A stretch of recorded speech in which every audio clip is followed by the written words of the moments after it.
Couple sample problems just to kind of piggyback the pre-lesson. Let's see where this goes. Little different variation of the pre-lesson, but I think you'll see the connection. So it just tells you the length of a hypotenuse in a 45, 45, 90. Remember what that is? Half a square. So get yourself a little drawing. And they tell you the hypotenuse is 5 square root of 2. They also don't need to tell you this. You need to know this. But these are the 45s. So now it's saying, what are the sine and secant ratios of a 45-degree angle? Well, we have two of them. So I'm just going to pick this one. It doesn't matter which one you pick. I'm going to pick that, which means this is my opposite side. This is my adjacent side. We know this is just got to be my hypotenuse. And now we got to use our 45, 45, 90 rules. Well, how do you get from the hypotenuse to one of these shorter sides? Now, you got to use a little common sense. The square root of 2 is the glue that holds these sides together mathematically. But you have to decide, should I multiply by the square root of 2 or divide? Think some common sense. This is clearly the longest side. So it would make sense to divide by the square root of 2 because that typically makes things smaller. Okay? Now I said typically. Because if you divide by a fraction, the thing actually gets bigger. But that's kind of off to the side. But we're going to divide by the square root of 2. So we go 5 square root of 2, and then we divide by the square root of 2. So these cancel. So this side is 5, and if that side's 5, this has to be 5. And now that we have all three sides, we can find any trig function. But they only ask us to find sine. So we're going to abbreviate. Sine of 45 equals opposite. Remember, so opposite over hypotenuse. That's 5 over 5 square root of 2.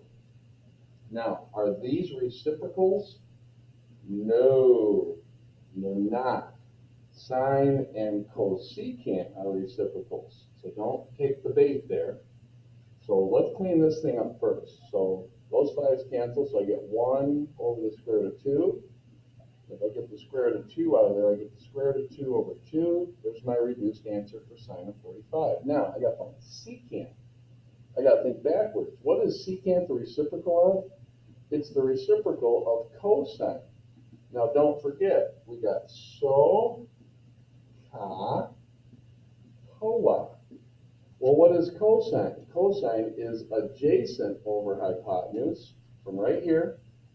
So if we have to find secant, I know this board's getting messy, of 45 degrees, instead of having adjacent over hypotenuse, we got to have the hypotenuse over the adjacent. That's all they're really asking.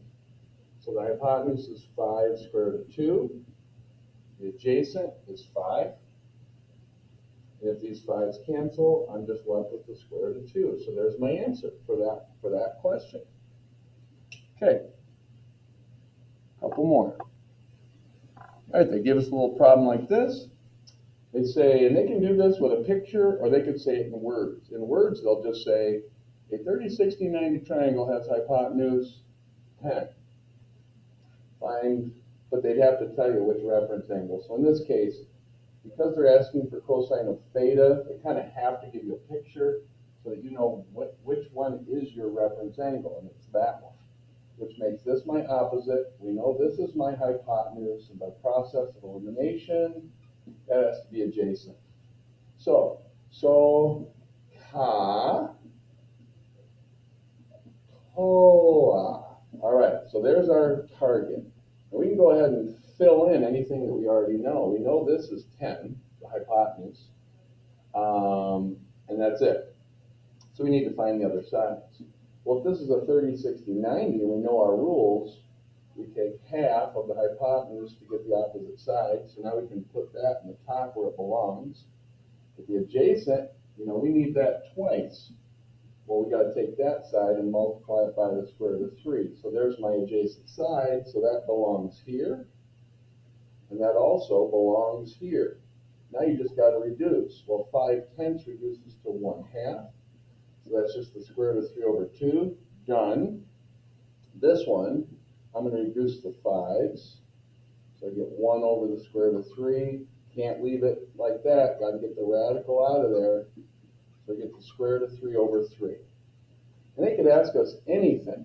and we should be able to find it, using SOHCAHTOA. All right, I think I got a couple more.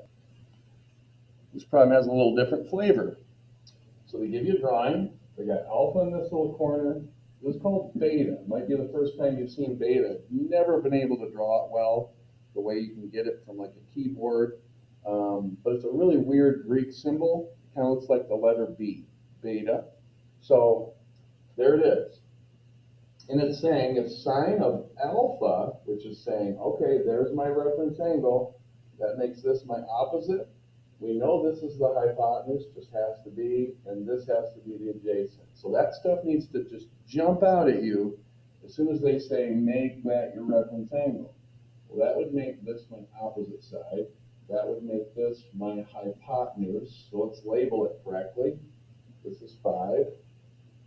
This is 13. Well, we could use a squared plus b squared equals c squared, or, this is why we teach the families, we got a 5, 12, 13 family. Just right there. Now it says, look what they did to you. They changed the reference angle. So it's like, uh-oh, okay, I gotta rethink this. So I'm gonna grab a different colored marker, red. If I change this as my reference angle, now I gotta focus here. Now this is no longer the adjacent side, it's my opposite. This is no longer the opposite, it's my adjacent, because this is my reference angle now. That doesn't change. So sine, remember, sine is equal to so. So my opposite side in this case is 12. My hypotenuse didn't change, it's 13. You guys see that? I'll get the purple marker, or black. What is cosine? Well, in this case, cosine, this thing's not very dark either. So, well, cosine of my beta, right here, would be adjacent because it's ca. So that would be 5 over 13. You can't reduce it, so you're done. Done. Got one more problem, maybe. Actually, I think that will do it. So enjoy and get after that homework.